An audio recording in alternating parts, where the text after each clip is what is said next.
Hello friends, hope you all are fine. Today we are going to study our chapter number 6 of class 12 political science, book number 2, and the name of chapter is Crisis of Democratic Order.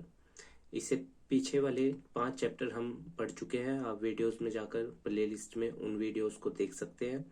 Let us start our this chapter. Mainly इस chapter के अंदर हम ये पढ़ेंगे कि जब 1971 में हमने ईस्ट पाकिस्तान को आज़ाद कराया था वेस्ट पाकिस्तान से और बांग्लादेश बना था, और श्रीमती इंदिरा गांधी जी कैसे मतलब कि सरवाइव, और वो इमरजेंसी का पीरियड, वो सब हम इस चैप्टर के अंदर पढ़ने जा रहे हैं। ये चैप्टर बहुत इंटरेस्टिंग होगा। उम्मीद है आपको ये चैप्टर हमारे द्वारा बताया जाएगा और उसमें समझ में भी आपको आएगा। पॉलिटिक्स आफ्टर 1971, 1971 के बाद की पॉलिटिक्स भारत के अंदर कैसी थी, लेट अस सी। गरीबी हटाओ, remove poverty, slogan given by Indira Gandhi ji. Indira Gandhi ji के द्वारा क्या नारा दिया गया, गरीबी हटाओ।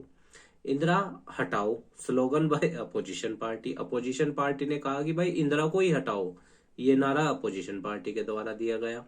Indira won 1971 elections with a majority vote. Indira ji election जीत जाती है। 1971 का बांग्लादेश क्राइसिस भी हुआ था। 80 lakh people came into India, जो भारत के अंदर आ गए थे और आज भी वो हैं एग्जिस्टेंस में, जिन्हें हम रोहिंग्या माइग्रेंट्स कहते हैं।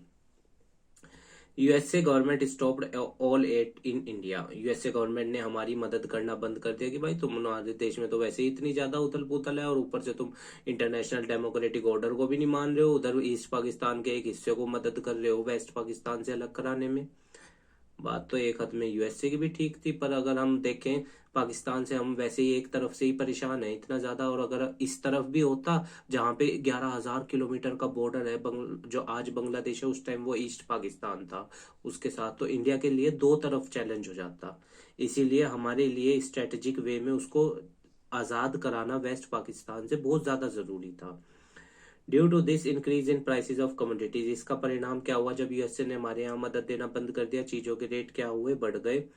Price increase by 23% in 1973 and 30% इन 1974, और इन्फ्लेशन देश के अंदर 23% फिर 30% के आसपास आ गया था। इंडस्ट्रियल ग्रोथ वाज लो, क्योंकि पब्लिक सेक्टर मेन डोमिनेट था, क्योंकि new economic policy doctor Manmohan Singh उस टाइम फाइनेंस मिनिस्टर थे, वो कब लेकर आए थे 1991 में, लिबरलाइजेशन, प्राइवेटाइजेशन और ग्लोबलाइजेशन। तो जब देश में फैक्ट्रियां ही नहीं है तो फिर इंडस्ट्रियल ग्रोथ का तो कोई मतलब ही नहीं है। हालांकि दूसरा 5 ईयर प्लान इंडस्ट्रियल ग्रोथ पे था 1956 से लेके 61 तक, पर फिर भी इतना ज्यादा ग्रोथ नहीं हो पाया था। Industrial growth was low and unemployment was very high. देश में इंडस्ट्रियल ग्रोथ कम थी और बेरोजगारी बहुत ज्यादा थी। In order to reduce expenditure the government froze the salaries of its employ. तो अपने खर्चों को कम करने के लिए सरकार ने अपने एम्प्लॉयज की सैलरी को क्या कर दिया, देना बंद कर दिया। उधर से मानसून फेल्ड हो गया, मानसून नहीं हुआ इंडिया में, क्योंकि इंडिया में मेनली अधिकतर जो मार्जिनल फार्मर थे वो किस पे डिपेंड होते थे इरिगेशन के लिए, रेन पर। तो फिर रेन्स नहीं हो पाई, जिसका परिणाम क्या हुआ, अब खेतों में फसलें भी बढ़िया नहीं है, तो किसान तो वैसे ही सरवाइव नहीं कर पाएगा। This result in sharp decline in agriculture production by 8%। तो एग्रीकल्चर प्रोडक्शन देश के अंदर 8% क्या हो गया, घट गया। So situation was worse all over the country. तो देश भर में सिचुएशन क्या थी, बहुत ही ज्यादा खराब थी। Non Congress parties held protest, students gate aggressive. और नॉन कांग्रेस जो अपोजिशन पार्टी थी उन्होंने इसका विरोध किया और स्टूडेंट्स ने भी इसका विरोध किया, क्योंकि स्टूडेंट्स को भी तो नौकरियां चाहिए थी ना सर्वाइवल के लिए। गुजरात मूवमेंट हुआ इसी में ही, विद्रोह में। आइए लेट अस रीड। आप इन नोट्स को बाय हैंड लिख सकते हैं, बहुत फायदेमंद रहेगा ये आपके लिए। तो गुजरात के अंदर कांग्रेस रूल था, स्टूडेंट ने वहां पे प्रोटेस्ट किया because of rising price of food grains, cooking oil and other commodities. That's why students have started protesting there. Corruption was very high in Gujarat. Morarji Desai announced that he would go indefinite fast if fresh election were not held in the state. Morarji Desai ने ये कहा कि वो जब तक के मतलब कि हड़ताल पर, भूख हड़ताल पर रहेंगे, जब तक क्या होगा, जब तक दोबारा से इलेक्शंस यहाँ पर नहीं होते तब तक वो हड़ताल करते रहेंगे। इलेक्शंस वर हेल्ड इन जून 1975 में, वहां पे इलेक्शंस हुए, कांग्रेस की वहां पर हार हुई गुजरात के अंदर। अब बिहार मूवमेंट देखें एक बार। कांग्रेस रूल, कांग्रेस यहाँ पे भी शासन करती थी, यहाँ पे भी स्टूडेंट ने प्रोटेस्ट किया because of rising food grain cooking oil, इनके रेट बढ़ गए। बिहार में भी करप्शन बहुत ज्यादा था। तो बिहार में लीडर कौन थे? जेपी नारायण। एक्टिव पॉलिटिक्स में इनका, जेपी नारायण जी का बहुत योगदान रहा है और ये सोशल वर्कर भी थे JP Narayan ji. JP told the movement will be non violent and will not limit itself to Bihar. उन्होंने ये कहा कि भाई ये मूवमेंट नॉन वायलेंट होगा, इसमें किसी तरीके की हिंसा नहीं होगी और इस मूवमेंट की कोई लिमिट नहीं है, ये बिहार से आगे भी हम इसको शुरू करेंगे। कहने का मतलब है जयप्रकाश नारायण जी ने ये कहा कि इसमें किसी भी तरह का दंगा फसाद नहीं होगा। The railway employees gave a call for a nation wide strike. और रेलवे के जो कर्मचारी थे वो भारत भर में हड़ताल पर चले गए। He was now supported by non-Congress opposition parties like the Jansangh, Congress ओ, भारतीय लोकदल, सोशलिस्ट पार्टी, और इन सब ने भी इनको समर्थन दिया जयप्रकाश नारायण जी को। इंदिरा गांधी बिलीव्ड, इंदिरा जी का ये मानना था that the movement was motivated by personal opposition to her. Indira ji को ये लगता था कि जयप्रकाश नारायण इस मूवमेंट को इसलिए चला रहे हैं क्योंकि वो मुझे हटाना चाहते हैं, इंदिरा जी का ये मानना था। कंफ्लिक्ट विद जुडिशियरी, अब जुडिशियरी के साथ क्या मतभेद हुआ, let us see. Government had many differences with the judiciary, government के, सरकार के बहुत ज्यादा मतभेद थे जुडिशियरी के से। याद रखिएगा इंडिया में जुडिशियरी इंडिपेंडेंट है। As we have read about Kesavananda Bharati case, they 3 constitutional issue had emerge. Kesavananda Bharati case में क्या हुआ था? 3 इशू उभर के आए थे। पहला, कहना पार्लियामेंट एब्रिज फंडामेंटल राइट्स, क्या पार्लियामेंट फंडामेंटल राइट्स पे को मतलब खत्म कर सकता है या उन पे रोक लगा सकता है। अच्छा, फिर दूसरी बात ये भी है, 44वां संविधान संशोधन 1978 के तहत आर्टिकल 31 राइट टू प्रॉपर्टी को निकाल दिया गया था ना, राइट टू प्रॉपर्टी की सूची से। अब वो राइट प्रॉपर्टी हमारा क्या है? पहले फंडामेंटल राइट होता था, अब ये लीगल राइट है। दूसरा question, can the parliament reduce the right to property by making an amendment. दूसरा सवाल केशव नंदा भारती केस में ये आया कि भाई क्या संसद को इतना हक है कि वो किसी की प्रॉपर्टी को, मतलब जो राइट है रखने का जितनी मर्जी, वो कम कर सकती है। अब ये 300 आर्टिकल 31 से इसको निकाल के कहा डाल दिया? आर्टिकल 300A में। यहाँ पे आप ये 31 है, 3 और 1। सो दिस इज आर्टिकल 31, क्योंकि आर्टिकल 29 एंड 30 में राइट माइनॉरिटीज को प्रोटेक्ट किया गया है। तो आर्टिकल 31 में राइट टू प्रॉपर्टी था, अब ये 300A में है। The parliament amended the constitution saying that it can reduce fundamental rights for giving effect to DPSP. Fundamental rights को पार्लियामेंट ने ये कहा कि भाई हाँ हम कर सकते हैं, और जब directive principle of state policy की बात आएगी तो हम उसको कर सकते हैं। हालांकि अब ये अपने आप में एक द्वंद है। क्यों? क्योंकि directive principle of state policy के तहत सरकार सोशलिस्ट हो जाती है और वो समाज के भले के बारे में देख कहती है। और दूसरी तरफ ये बात आता है कि जब वो फंडामेंटल राइट है तो फिर पार्लियामेंट पे कहां से हक आया कि उसको वो करने के लिए, कर्ब करने के लिए। तो कंफ्लिक्टिंग है थोड़ी सी चीजें हम, पर अब जैसा मेकर्स को पता था वही जानते हैं बेहतर। तो पर सुप्रीम पार्लियामेंट ने तो अपनी ये स्टेटमेंट दे दी, पर सुप्रीम कोर्ट ने क्या कहा? But the supreme court rejected this provisional so and said the parliament can not amend these features. Supreme court ने कहा कि नहीं, संसद को यह अधिकार प्राप्त नहीं है कि वो फंडामेंटल राइट्स में वो कर सकती है अपडेशन या उसमें चेंज ला सकती है, उनको अमेंड कर सकती है। After the decision a vacancy arose for the post of CJI. और जब ये केशव नंदा भारती वाला केस हो गया था उसके बाद से ये चीफ जस्टिस ऑफ इंडिया की पोस्ट आई। ठीक है, Sharad Arvind Bobde 47th chief justice हैं चीफ इंडिया के, सुप्रीम कोर्ट के एटलीस्ट। और इनसे, इनकी हेल्प के लिए या इनसे अलग, याद रखिएगा चीफ जस्टिस ऑफ इंडिया की अपॉइंटमेंट प्रेसिडेंट के द्वारा दी होती है, और इनसे अलग 33 जज और होते हैं। तो 33 + 1 सीजेआई, तो यानी टोटल सुप्रीम कोर्ट में जज कितने होते हैं? 34। It rules to appoint the senior most जज of the supreme court as the chief justice of India. और ये कानून बना कि भाई जो भी सीनियर मोस्ट जज होंगे, जो भी बहुत एक्सपीरियंस्ड होंगे सुप्रीम कोर्ट के, उनको सीजेआई बना दिया जाएगा। But in 1973, the government did not select from 3 senior most judge of Supreme Court. पर सरकार ने ऐसा नहीं किया, उन्होंने तीन जो सीनियर जज थे उनमें से नहीं चुना किसी को, और जस्टिस AN रॉय को क्या बना दिया, चीफ जस्टिस ऑफ इंडिया बना दिया। फिर से दोबारा बवाल शुरू हो गया, कंट्रोवर्सी होगी कि ये कैसे किया, जब कानून ये था कि सीनियर मोस्ट जज ही सुप्रीम कोर्ट के सीजीआई बन सकते हैं, तो फिर आपने कैसे एएन रॉय को बना दिया। बात तो ये भी ठीक है, अपोजिशन ने जब ये बात उठाई। तो फिर क्या हुआ, declaration of emergency. On 12 June 1975 justice Jagmohan Lal Sinha of Allahabad high court passed a judgment, इनका नाम आप याद रखिएगा, declaring Indira Gandhi election to the Lok Sabha invalid. High court के जो इलाहाबाद हाई कोर्ट के जज थे जस्टिस जगमोहन लाल सिन्हा, उन्होंने ये डिसीजन दिया कि भाई जो इंदिरा ने इलेक्शन हुए हैं ना ये इनवैलिड है, जो इंदिरा जीत के आई है। A socialist leader Raj Narayan filed a petition against Indira Gandhi that she had used the service of government servant in her election campaign. Raj Narayan एक सोशलिस्ट लीडर थे, इन्होंने एक पिटीशन दायर की थी जिसके तहत इन्होंने कहा कि भाई इंदिरा ने जो ऑफिसर्स थे ना सरकारी, उनका अपने फेवर में उपयोग किया है और उनको मतलब कि इलेक्शन कैंपेन के दौरान उपयोग किया है।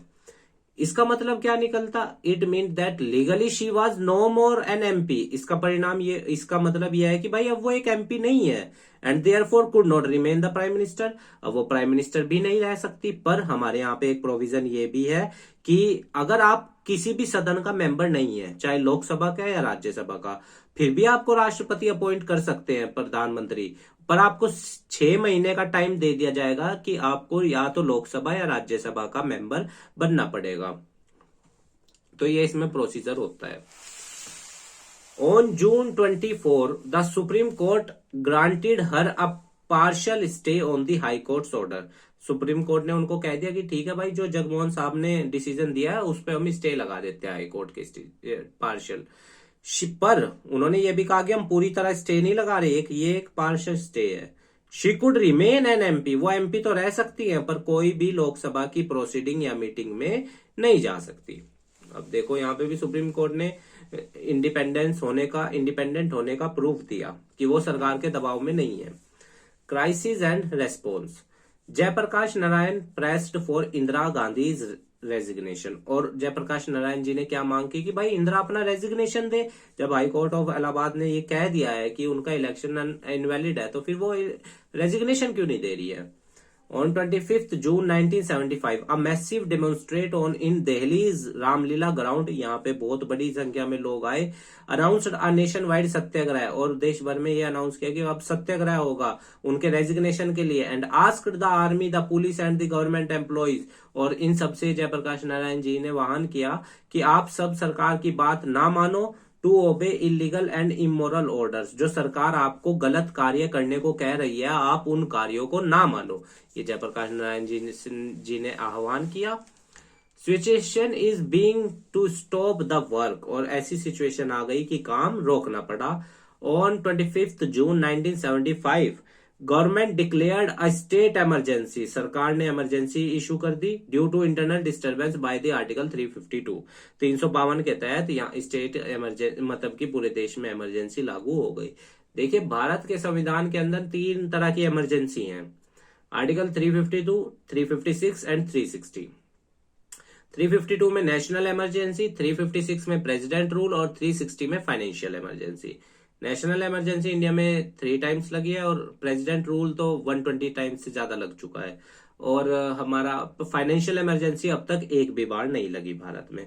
और याद रखिएगा ये तीनों पावर्स हमने जर्मनी के कॉन्स्टिट्यूशन से लिए अपने कॉन्स्टिट्यूशन में।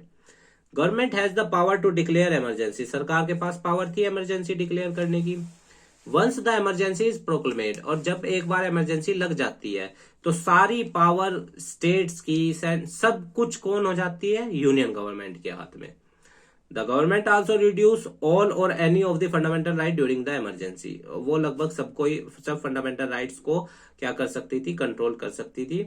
आप मुझे बताइएगा कौन से 2 फंडामेंटल राइट हैं जो इमरजेंसी के वक्त मतलब कि जिनको कर्ब या खत्म नहीं किया जा सकता, कमेंट बॉक्स में जरूर बताइएगा।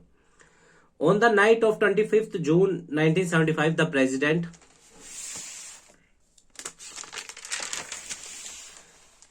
Fakhruddin Ali Ahmed declared emergency in India, इन्होंने इंडिया में इमरजेंसी को घोषित कर दिया। उस टाइम प्रेसिडेंट कौन थे, फखरुद्दीन अली अहमद साहब थे।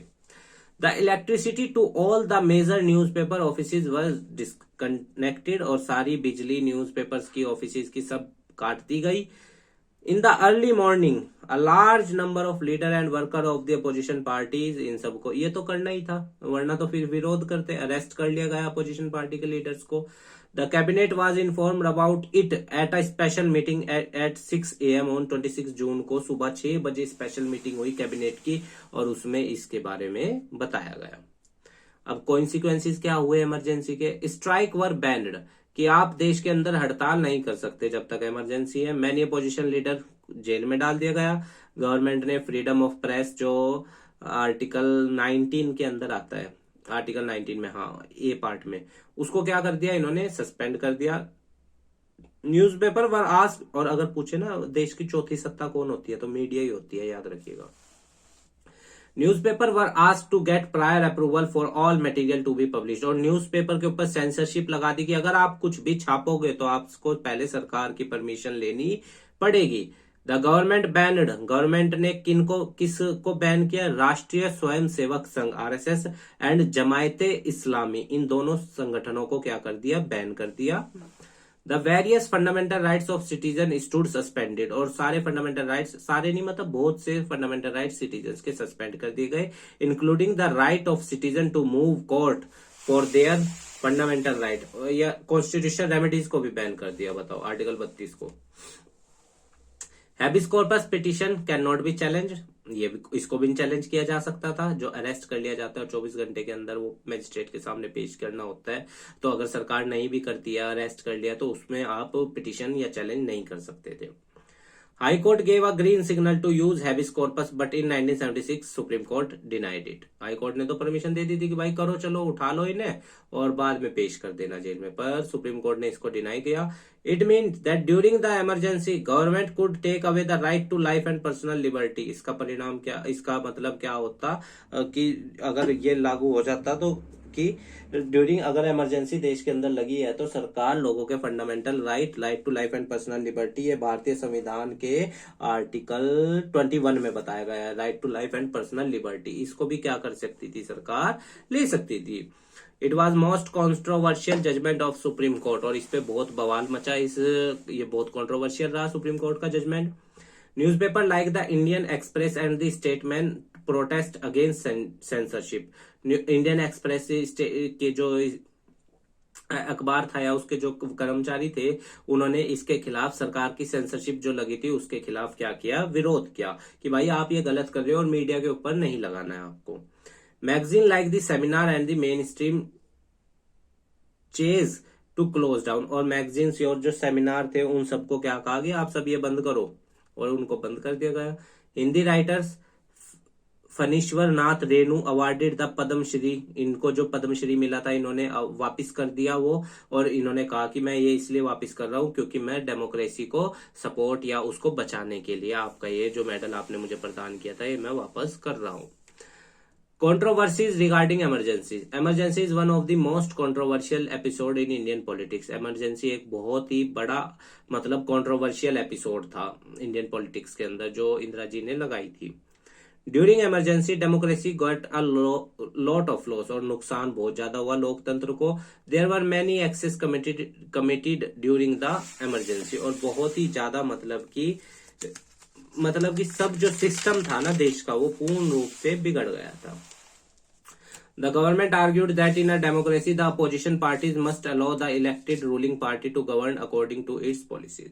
और गवर्नमेंट ने ये आर्गू किया कि भाई अगर जो अपोजिशन पार्टी है वो अलाउ करें, ठीक है ना, allow the elected ruling party to govern, कि सही से जो जनता के द्वारा चुनी गई सरकार है वो सही से अपना काम करती रहे, उसमें बाधा ना डाले। Government felt the frequent recourse to agitation, protest and collective actions are not good for democracy, और सरकार ने कहा कि भाई ये जो तुम विरोध करते हो ना ये सब मिलजुल के, ये सब लोकतंत्र के लिए अच्छी बातें नहीं है। अरे भाई विरोध करना तो क्या नाम मतलब कि सरकार के क्रिटिसाइज करना तो ये तो जनता का हक है, आर्टिकल 19 में दिया गया नहीं है, राइट टू फॉर्म यूनियन और एसोसिएशन, ये तो हमें संविधान देता है अधिकार। This lead to instability and distract the administration from its routine task of development. ये सब किस लिए किया गया था, ताकि एडमिनिस्ट्रेशन को उसके जो रूटीन, उसका जो डेली वर्क है उससे वो मतलब कि वो उनको पूरा ना कर पाए। Indira Gandhi wrote in a letter to the Shah Commission that disloyal forces were trying to obstruct the progressive program of the government and were attempting to remove her from power. Indira ji ने Shah commission को एक पत्र लिखा कि भाई ये जो opposition parties हैं या ये जो ऐसी पावर्स हैं जो सरकार को सही से काम नहीं करने दे रही और इवन उनको सत्ता में से हटाना चाहती है। The CPI, Communist Party of India, that continued to back the Congress during the emergency, also believed that there was an international conspiracy against the unity of India. और CPI ने जो कांग्रेस को समर्थन दिया था उस वक्त वो भी ये मानती थी कि भाई ये सब बाहरी ताकतें करवा रही हैं चीजें, देश के अंदर जो अपोजिशन कर रही है। What happened during the emergency के वक्त हुआ क्या, सरकार ने अपनी पावर्स का मिसयूज किया। Government said that it wanted to use the emergency to bring law and order. सरकार ने ये कहा कि भाई हम तो इमरजेंसी इसलिए लगा रहे हैं क्योंकि हम लॉ एंड ऑर्डर देश के अंदर वापस लाना चाहते हैं। Indira Gandhi announced a 20-point program of including land reform, land redistribution, review of agriculture wages, worker participation in the management, eradication of bonded labor, etc. ये सब इंदिरा जी ने अपने 20-point प्रोग्राम में चलाए। 676 अपोजिशन लीडर्स को अरेस्ट किया गया। Shah commission estimated that nearly 1,11,000 people, 1,11,000 लोगों को अरेस्ट किया, शाह कमीशन ने अपनी रिपोर्ट में बताया। The Shah commission report mention that the Delhi power supply corporation received, और उन्होंने ये भी कहा कि भाई दिल्ली पावर कॉर्पोरेशन को ऑर्डर मिला, मतलब कि फोन पर, कि आप सब न्यूज़पेपर की बिजली को काट दिया जाए और वो ताकि न्यूज़पेपर ना छप पाए। 26 जून 1975 को। बताओ अब अरे भाई अगर प्रेस को स्वतंत्रता नहीं होगी तो वो सरकार की कमियों को जनता तक बताएगी कैसे, या अपोजिशन ही नहीं होगी अगर। Sanjay Gandhi did not hold any official position at that time. Sanjay Gandhi के पास उस वक्त कोई पद नहीं था। Yet he gained control over the administration illegally, तो उन्होंने एडमिनिस्ट्रेशन सिस्टम पे कंट्रोल इलीगली किया। His role in the destruction and force sterilisation in the Delhi, क्योंकि उन्होंने ऑर्डर दिए थे कि भाई इनको बंद कर दो बिजली को। Torture and custodial deaths occur during the emergency, लोगों को टॉर्चर किया गया और कस्टडी में डेथ भी हुई बहुत से लोगों की। तो इमरजेंसी से हमें क्या लेसन मिला, India is not a democratic country during emergency. जब देश में इमरजेंसी थी उस टाइम लोकतांत्रिकता नहीं थी, क्यों, क्योंकि जनता को तो अधिकार ही नहीं था किसी तरीके का। But after a short span of time it's going normally democratic functioning, पर जैसे जैसे डेमोक्रेसी मतलब साल 10 साल बीतते गए देश में वापस से लोकतंत्र स्थापित होता गया।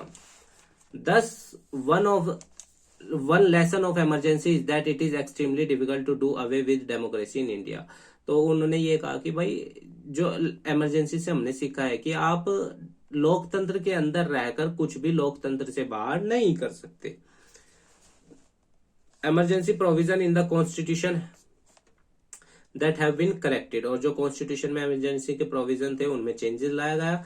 Now internal emergency can be declared on the ground of arm rebellion, तो अब इंटरनल जो देश के अंदर इमरजेंसी लग सकती है तो वो जब ही लगेगी जब देश की जनता हथियार उठाएगी, उससे पहले देश के अंदर इमरजेंसी नहीं लग सकती। फिर वही प्रेसिडेंट रूल वाला जिस स्टेट में हो रहा है वहां पे प्रेसिडेंट रूल लगा दिया जाएगा आर्टिकल 356 के तहत। पर याद रखिएगा उसमें गवर्नर एडवाइस करेंगे राष्ट्रपति जी को, जो कॉन्स्टिट्यूशनल हेड होते हैं राज्य के अंदर गवर्नर, वो एडवाइस करेंगे, तब इमरजेंसी आर्टिकल 356 लगता है। Emergency made everyone more aware about their rights, emergency ने जनता को समझा दिया था कि उनके अधिकार क्या है, क्योंकि जनता अपने अधिकारों की बात करने लगी थी। The court to have an active role after the emergency in protecting the rights of the individual, न्यायालय का भी एक बहुत महत्वपूर्ण भूमिका रही है जनता के अधिकारों को प्रोटेक्ट करने की। तभी तो आर्टिकल 32 के तहत कॉन्स्टिट्यूशनल रेमेडीज के तहत हम डायरेक्ट सुप्रीम कोर्ट या हाई कोर्ट अप्रोच कर सकते हैं अगर एक भी फंडामेंटल राइट एक्सप्लॉइट हो। Politics after emergency, as the emergency was over and the Lok Sabha elections were announced, जैसे ही इमरजेंसी खत्म हुई और लोकसभा इलेक्शंस अनाउंस किए गए, the opposition for the election on the slogan save democracy, तो अपोजिशन पार्टी जो कांग्रेस के अपोजिशन में थी उसने क्या नारा दिया, डेमोक्रेसी को बचाओ, लोकतंत्र को रक्षा करो या बचाओ। The opposition party has very less time for the election and the preparation, और अपोजिशन पार्टी के पास वक्त कम था इलेक्शन लड़ने के लिए या इलेक्शन के प्रचार या प्रिपरेशन करने के लिए।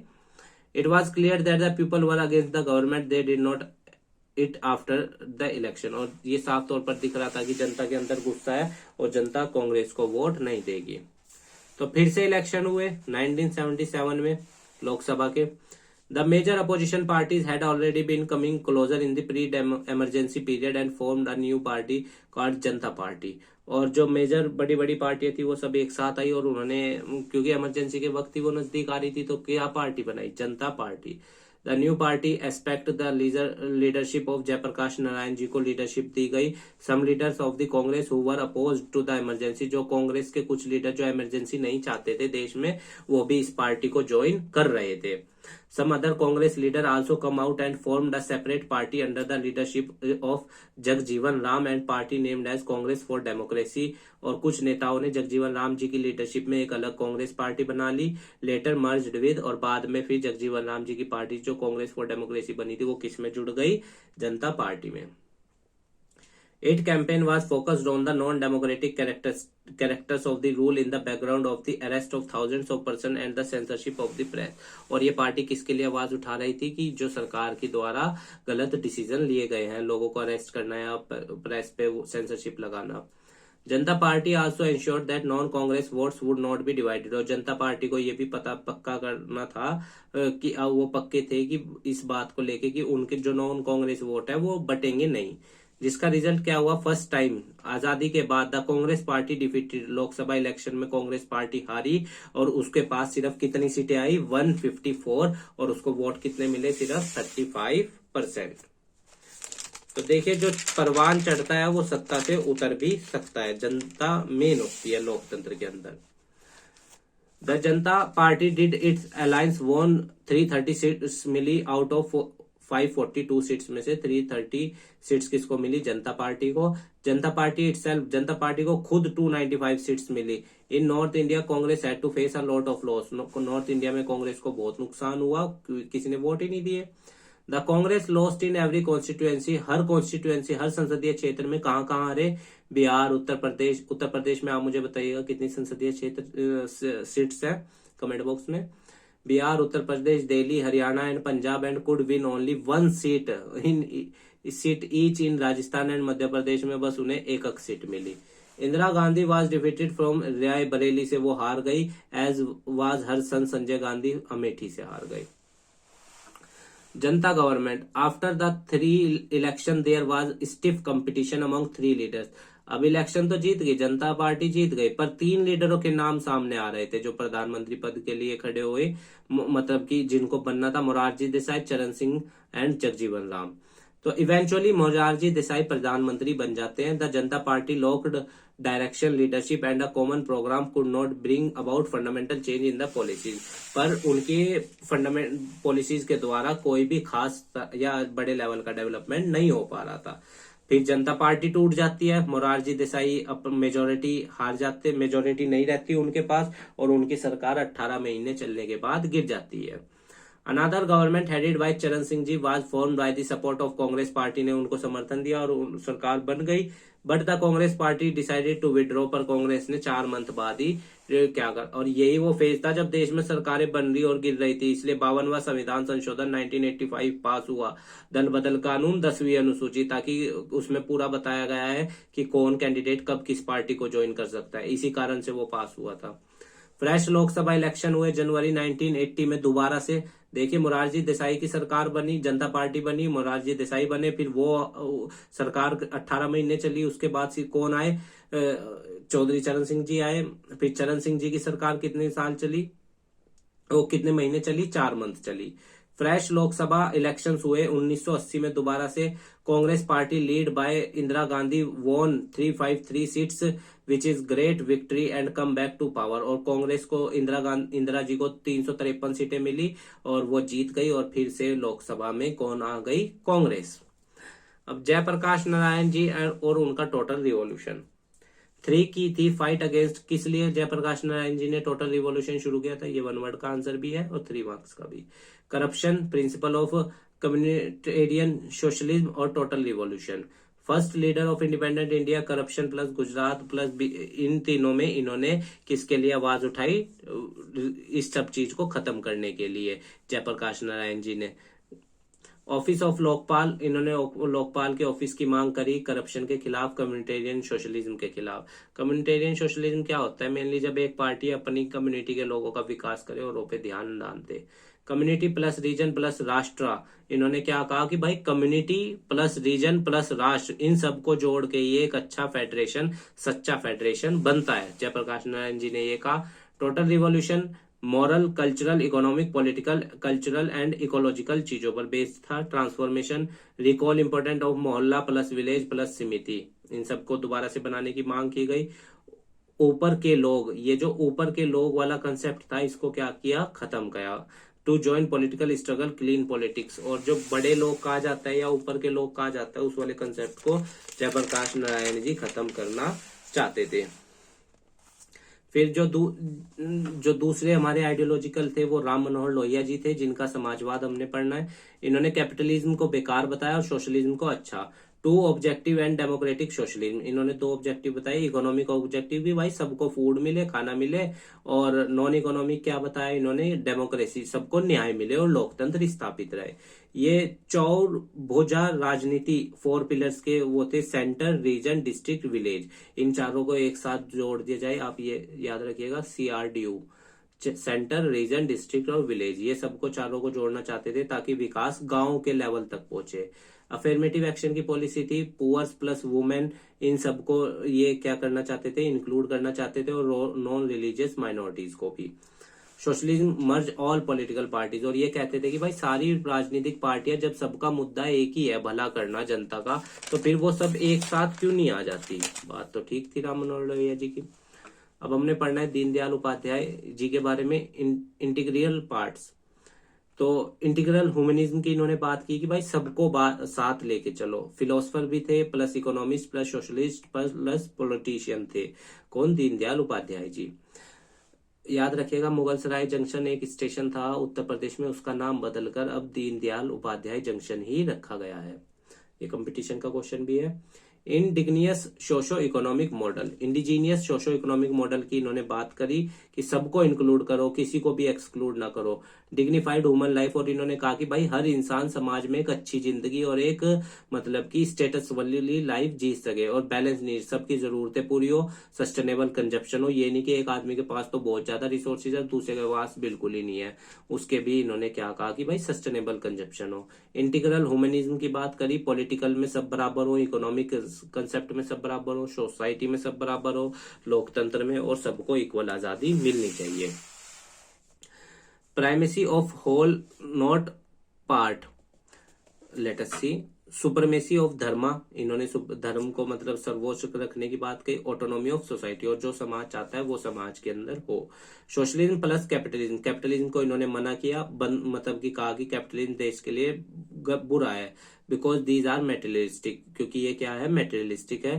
Purity of soul plus mind, इन्होंने किसकी बात की कि भाई आत्मा और व्यक्ति का दिमाग सही होना चाहिए, वो ठीक होना चाहिए, तो वो इस पावन धरती को और अच्छा बना सकता है। चिट्टी, classical casteless conflict free social system, और कोई भी किसी के बीच में अपर क्लास लोअर क्लास का संघर्ष ना हो, कास्ट का संघर्ष ना हो, और सब व्यक्ति क्या हो, बराबर हो। दीनदयाल उपाध्याय जी ने ये कहा। Democracy upsurge, increasing participation post independence history India, और फिर क्या हुआ, जनता का पार्टिसिपेशन लोकतंत्र के अंदर बढ़ा। फर्स्ट डेमोक्रेटिक अपसर्ज कब हुआ, 1950 से लेकर 1970 के बीच में। इंडिया अडल्ट वोटर्स को भी वोट डालने का वो मिला, सेंटर स्टेट, और ये वो था फॉल्स वेस्ट मिथ कि हमने किसको अपना लिया, वेस्टर्नाइजेशन को अपना लिया। First election principle of parliament democracy, और यहाँ पे क्या हुआ, ये फॉल्स कब कहलाया गया, ये मिथ कि भाई वेस्ट इंडिया तो कभी भी चल ही नहीं पाएगा, डेमो लोकतंत्र बन ही नहीं पाएगा। 1951 में जब पहली बार देश के अंदर इलेक्शन हो, और इलेक्शन बहुत सफल रहे। सेकंड डेमोक्रेटिक अपसर्ज कब हुआ, 1980s में। Political participation, OBCs, SC STs को सबको पार्टिसिपेट किया गया। योगेंद्र यादव दलित ने क्या कहा, Dalit living standard did not raise self respect empower democratic politics. क्या उन्होंने कहा कि भाई चलो तुम सबको इंक्लूड तो कर रहे हो पर दलित के बारे में या दलित का स्टैंडर्ड ऑफ लिविंग नहीं बढ़ा है। पर ये एक अच्छी बात है कि आपने सबको इंक्लूड किया, एटलीस्ट एक अच्छे युग की शुरुआत हो रही है। और अब ये लोग भी जो समाज में ओबीसी या SC ST है वो भी सेल्फ रेस्पेक्ट और अच्छा स्टेटस पा लेंगे और अपने डेमोक्रेटिक अधिकारों या डेमोक्रेटिक पॉलिटिक्स में भी अपना पार्टिसिपेशन करेंगे और समाज में एक अच्छा मतलब कि अपना स्थान गेन कर पाएंगे। संसद में रिजर्वेशन भी है SC ST की सीटों के लिए, 47 ST के हैं और 80 समथिंग 87 लाइक दैट SC के। यहाँ पे एक बार चेक कर लीजिएगा कितनी है, एग्जैक्ट फिगर मेरे को भी याद नहीं है। थर्ड डेमोक्रेटिक अपसर्ज कब हुआ? जब इन 1990s में LPG लिबरलाइजेशन, प्राइवेटाइजेशन और ग्लोबलाइजेशन पॉलिसी आई। इलेक्टोरल मार्केट और बाजार में प्राइवेट कंपनियों को उभरने का मौका दिया। बेस्ट जो बाजार में सबसे बेस्ट होगा वही सरवाइव करेगा, क्योंकि कंपटीशन का दौर स्टार्ट होने वाला था। यूथ गेम चेंजर था। डेवलपमेंट प्लस गवर्नेंस की बात होने लगी। State control to state facilitator, state controller था पर अब वो किस में कन्वर्ट होने जा रहा था?